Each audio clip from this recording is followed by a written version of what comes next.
अस्सलाम वालेकुम Pakistan. Welcome back to my channel Nisa beauty and I hope so you are well and happy in your family. So let's start my video.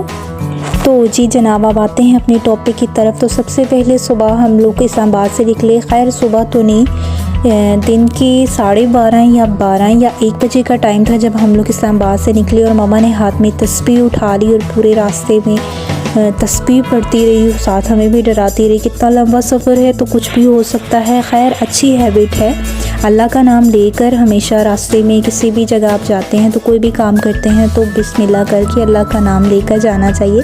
लेकिन मामा ने हमें इतना डराया हुआ था, हमें म्यूज़िक भी प्ले नहीं करने दिया। खैर जो हुआ फिर भी हमने एंजॉय तो कर ही लिया था।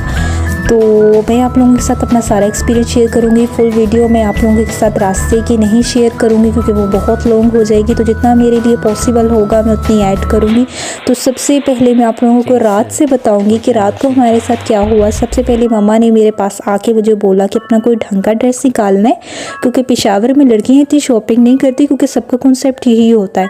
तो वहाँ जाके मेरे साथ जो हुआ वो मैं आप लोगों के साथ सारा कुछ बताऊँगी, आप लोगों के साथ शेयर करूँगी क्या हुआ। तो मामा की सुन के सबसे पहले मैंने बड़ी सी शाल निकाली और बिल्कुल लूज सा ड्रेस निकाला, बिल्कुल पेंडू सा ड्रेस निकाला और हिजाब निकाला। मैंने कहा कि मैं फुल कवर होके जाऊंगी क्योंकि मामा इससे पहले पेशावर से होकर आई हुई थी लेकिन मैं अभी तक नहीं गई थी। और हम लोग रक्शे टोल प्लाज़ा पर पहुँच गए थे और देख सकते हैं आपकी शाम होने वाली थी, तकरीबन हो चुकी थी। तो हम लोग जब वहाँ पे पहुँचे तो काफ़ी लंबा रास्ता था लेकिन मज़ा आया था, बहुत अच्छा व्यू मुझे देखने के लिए मिला था। तो मैंने उसी हिसाब से हम लोग रेडी हुए थे। तो हम लोग जब वहाँ गए तो बहुत ज़्यादा मैं डरी हुई थी क्योंकि मैं बहुत खुश थी वहाँ जाने के लिए। मेरे फर्स्ट एक्सपीरियंस था, मैं पेशावर जा रही थी। तो जब हम लोग पहुँचे वहाँ से गाड़ी में निकले तो मैं थोड़ी सी कंफ्यूज थी कि पता नहीं यहाँ पे क्या सेटअप होगा, क्योंकि मेरी पापा कुछ टाइम पहले आई थी तो उन्होंने मुझे बताया था कि वहाँ पे बॉयज़ शॉपिंग करते हैं। उनको भी तकरीबन 3-4 साल हो गए थे आए हुए। तो उसके बाद अब हम लोग आए हुए थे यहाँ घूमने फिरने के लिए। तो मेरी मामा को ये शाल बहुत अच्छी लगी थी। तो जब मैं यहाँ पे पहुँची तो मैंने देखा कि यहाँ पे बहुत मॉडर्न गर्ल्स थी और गर्ल्स शॉपिंग कर रही थी, कुछ भी वैसा नहीं था। अल्हम्दुलिल्लाह हमारा पेशावर काफ़ी चेंज हो गया। तो इस तरह का कोई भी कॉन्सेप्ट रख के आप लोग कभी भी पेशावर में नहीं आइएगा। यहाँ पे पर्दे का ख्याल रखते हैं लेकिन बहुत अच्छा सेटअप है, जैसे कि रावलपिंडी, इस्लामाबाद और बाकी इलाकों में है उसी तरह से। अब हम लोग शॉप के अंदर इंटर होंगे और यहाँ पे थोड़ी सी प्राइस वगैरह बनाएंगे इनके साथ और कुछ चीज़ें चेक करेंगे क्योंकि यहाँ पे अनस्टिच फैब्रिक बहुत अच्छा मिलता है। यहाँ पर तो हम लोग शॉल्स देख कर इंटर हुए थे लेकिन जब शॉप के अंदर इंटर हुए तो मुझे काफ़ी सारी नट्स नज़र आ गई, फैंसी नेट, जिसमें से एक मुझे अच्छी भी लगी थी। तो मैं इनके साथ थोड़ी सी बारगेनिंग करूँगी। तो आप भी साथ साथ देखिएगा कि यहाँ पे प्राइसेस कैसी हैं। लेकिन मैं आपको बताती चलूँ कि यहाँ पे प्राइसेस कम नहीं होती, सेम होती हैं। ये कितने की है? पता ना, ये इसमें किस्म किस्म क्वालिटी है। काले में 4,500, 3,500, ये 6,000 रुपये शर्ट। 5 कलर है इसमें।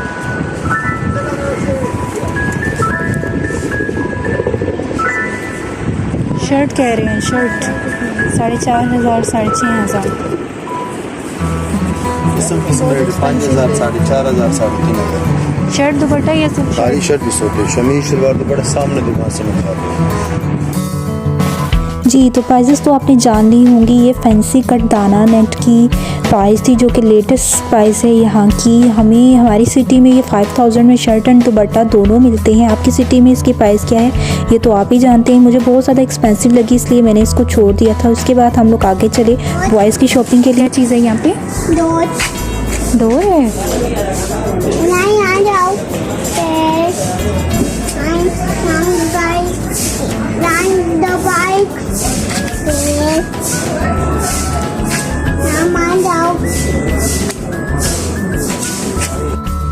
तो यहाँ पे आपने ज़ायान बेबी की बातें सुनी, काफ़ी फ्रेश थे बच्चे भी। जब वहाँ पहुँचे काफ़ी ज़्यादा एंजॉय किया उन्होंने। इसके बाद हम लोग बॉयज़ के लिए फैब्रिक लेने के लिए गए क्योंकि पैंट कोट का फैब्रिक बहुत अच्छा यहाँ से मिल सकता है। आप लोग विंटर की अगर शॉपिंग करते हैं तो वो आपके लिए बेस्ट है कि आप लोग पेशावर से आके करें। काफ़ी अच्छा फैब्रिक मिल जाता है और रीज़नेबल प्राइस भी होती है। जो फैब्रिक आपको आपकी सिटी में से 7,000 या 8,000 का मिलता है वो आपको यहाँ से 4,000 या फिर 5,000 का मिलेगा। लेकिन कभी भी ये नहीं सोचिएगा कि यहाँ पे प्राइसेस बहुत कम होंगी। लेकिन यहाँ पे आपको जो एक शॉप पे प्राइस बताई जाएगी वही आपको दूसरे शॉप पर पूरी मार्केट घूमकर आपको वही प्राइस बताई जाएगी। पहले ऐसा होता था कि पेशावर में प्राइसेस कम हो जाती थी थोड़ी सी बहस करने पर, लेकिन अब सबकी प्राइस सेम होती है।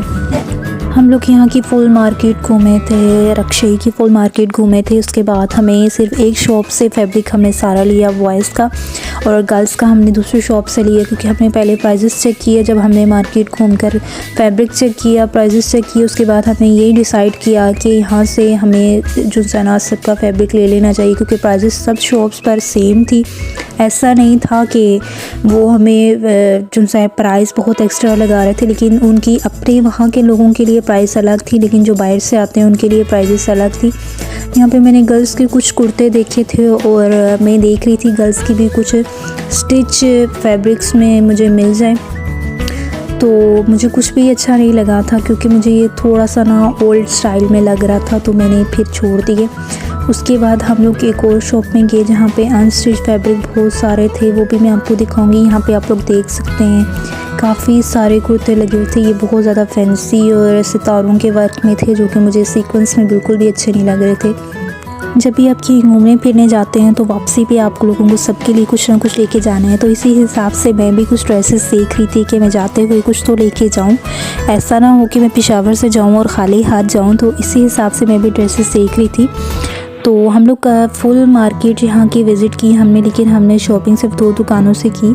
यहाँ पे आप लोग देख सकते हैं यहाँ पे वेलवेट की, नेट के और पलच्ची के काफ़ी सारे ड्रेसेस थे। फैंसी ड्रेसेस बहुत सारे थे, लेकिन यहाँ पे आपको अनस्टिच जो फैब्रिक मिलता है खत्तर का सब कुछ, वो काफ़ी बड़ी ब्रांड्स के जो है ना आपको अनस्टिच फैब्रिक मिल जाएंगे, लेकिन वो स्टिच आपको ख़ुद करवाने पड़ेंगे। यहाँ पे एक और शॉप थी जहाँ पे हम लोग आए और इस शॉप से हमने काफ़ी सारे ड्रेसेस लिए थे जो कि मैं आप लोगों के साथ शेयर भी करूँगी। यहाँ से आपको ब्रांडेड एंड रेप्लिका दोनों ड्रेसेस आपको मिल सकते हैं, फैंसी में भी। और दूसरी बस बात इतनी है कि यहाँ पे आपके साथ कोई ऐसा बंदा होना चाहिए जो कि यहाँ का हो और उसको यहाँ पे बार्गेनिंग करनी आती हो, क्योंकि यहाँ पे जब किसी और सिटी से कोई भी आता है तो उसके साथ ये प्राइस इतनी नहीं बनाते। यहाँ पे आप देख सकते हैं ये विंटर का कोई फैब्रिक था, आई डोंट नो ये कौन सा था, लेकिन अच्छा फैब्रिक था।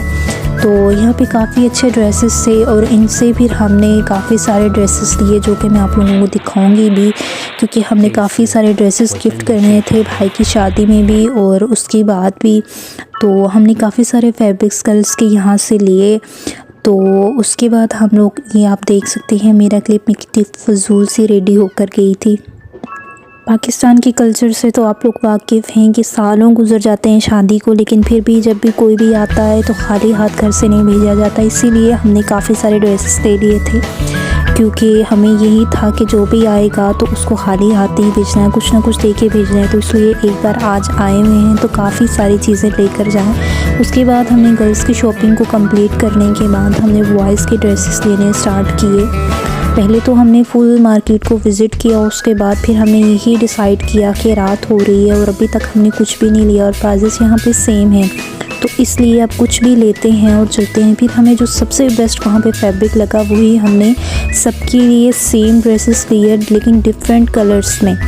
तो उसके बाद हमने लेकर फिर यहाँ पर हम लोग आए। नीचे की तरफ एक मार्केट बनी थी, यहाँ पे मुझे कुछ कुर्ते अच्छे लगे थे जो कि फैंसी में थे लेकिन अच्छी एम्ब्रॉयडरी में थे, तो मैं कुछ आप लोगों को दिखाऊंगी। ये पिंक कलर का था, शॉकिंग पिंक कलर का था, ये भी अच्छा था, जो कि आप किसी नॉर्मल वेडिंग पे या फिर आप किसी दावत वगैरह पे पहन कर जा सकते हैं। लेकिन इनमें से मैंने एक भी नहीं लिया था क्योंकि जब रात होने लग पड़ी थी और तब तक मैं घूम घूम के बहुत ज़्यादा थक गई थी। और उसके बाद मैंने घर से निकलते टाइम सिर्फ इतना बोला था कि मैंने वहाँ से एक अबाया लेनी है, या फिर जो पेशावर के कल्चर में उनकी वोमेंस एक अबाया पहनती हैं, स्पेशल उनका अबाया होता है, या फिर मैंने बोला था मुझे वो लेकर देना है। लेकिन मुझे कहीं भी वो नज़र नहीं आया था, रक्शे में तो मुझे बिल्कुल नहीं नज़र आया।